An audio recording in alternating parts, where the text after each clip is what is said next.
हो ना, बघा, एक छोटासा नाला आहे की नाही. म्हणजे एक छोट्याशा नाल्यातलं पाणी जे नदीपर्यंत वाहत जाते, बरोबर आहे. आणि त्या नदीतलं पाणी कुठे जाते? समुद्रापर्यंत वाहत जाते, बरोबर आहे. आणि त्या नाल्यातलं पाणी नदीपर्यंत जाईपर्यंत किती साऱ्या प्राण्यांचं, तहानलेल्या, त्याच्यानंतर जमिनीचं ताण भागवत जाते. त्याच्यानंतर जी नदी ज्या नदीला जाऊन भेटते ती नदीसुद्धा किती जणांचं, प्राण्यांचं ताण भागवते, तसंच जमिनीचं सुद्धा, आहे की नाही.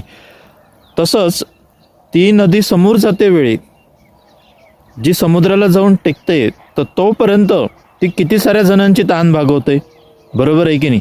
तसंच एखाद्या व्यक्तीचा प्रवास जो जन्म झाला तेव्हापासून तर एंडिंगपर्यंत तो सुद्धा काय काय करतो, आहे की नाही. असंच आहे की नाही, बरोबर आहे. मग आता विचार करा, हे विचार तुम्हाला आवडले का? हां. आणि ही गोष्ट नदीसाठी नव्हतीच, आलं का लक्षात?